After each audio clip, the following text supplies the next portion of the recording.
புரட்டாசி மாதத்தில் மகாலய பட்ச நாட்கள் தற்போது நடந்துக்கிட்டே இருக்குது. செப்டம்பர் மாதம் 21 மகாலய அமாவாசை. மொத்தமாக 15 நாட்கள் மகாலய பட்சம்.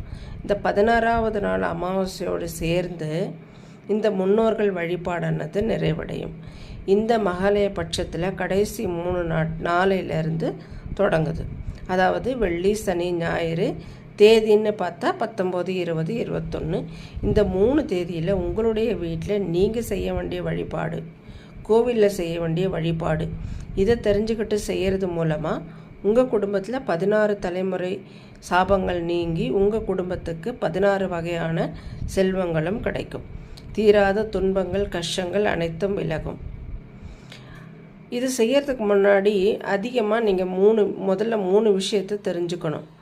உங்கள் வீட்டில் அதிகமாக கோவப்படக்கூடாது, வீட்டில் தகராறு செய்யக்கூடாது, யார்கிட்டையும் வாக்குவாதம் செய்யக்கூடாது. அமைதியான மனசோட இறைவனை மட்டும் மனசில் நினச்சி வழிபாடு செய்யணும். இந்த 3 நாட்களும் அதிகாலை வேலையிலேயே நீங்கள் குளிச்சிடணும். சாப்பிட்றதுக்கு முன்னாடி காலை ஒரு முறை காகத்துக்கு ஏதாவது ஒரு உணவு வைங்க. அது பிஸ்கெட்டாக கூட இருக்கலாம், தவறில்லை. மதியம் சமைப்போம் இல்லையா, சூடான சாதத்தில் உப்பும் நெய்யும் கலந்து முடிஞ்சால் கருப்பு எள்ளு தூவி காக்கைக்கு வச்சிடலாம் மதியம். அப்படி வைக்கும்போது உங்கள் முன்னோர்களையும் குலதெய்வத்தையும் மனமுருக பிரார்த்தனை செஞ்சுக்கணும். 2வது விஷயம், பூஜை அறை தவிர வேறு எந்த இடத்துல வேணும்னாலும் சரி, ஒரு மண் அகல் வச்சு நல்லெண்ணெய் விட்டு திரி போட்டு தீபம் ஏற்றணும். இந்த தீபம் என் முன்னோர்களை நாங்கள் மறக்கவில்லை என்பதற்காக அப்படின்னு சொல்லி அந்த விளக்கை ஏற்றி அந்த தீபச்சுடரில் உங்களுக்கு தெரிந்த எல்லா முன்னோர்களையும் வீட்டிற்குள் அழைத்து அமர வைத்து வழிபாடு செய்து கொள்ளுங்கள். 3 நாட்களும் இந்த விளக்கு எரியட்டும். காலை மாலை எந்த வேலையானாலும் பரவாயில்ல, 1 மணி நேரம் இந்த தீபம் எரிஞ்சால் போதும்.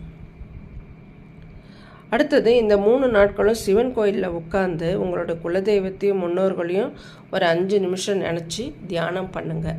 இந்த 3 நாளில் ஏதாவது ஒரு நாள் உங்களால் முடிஞ்ச உழவார பணியை செய்யுங்க.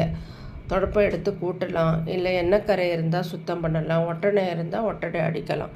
இப்படி செய்கிறது மூலயமா உங்களுடைய முன்னோர்கள் ஆசை மனதார உங்களுக்கு முன்னோர்கள் நினச்சி நீங்கள் இப்படி பண்ணும்போது அவங்களோட ஆசை உங்களுக்கு பரிபூர்ணமாக கிடைக்கும். நாங்கள் தெரிஞ்சோம் தெரியாமல் எந்த தவறுகள் செய்திருந்தாலும் எங்களை மன்னிச்சிருங்க அப்படின்னு மன்னிப்பும் கேட்டுக்கோங்க. இப்படி செய்கிறதுனால உங்களுக்குள்ள எல்லா கஷ்டங்களும் நீங்கி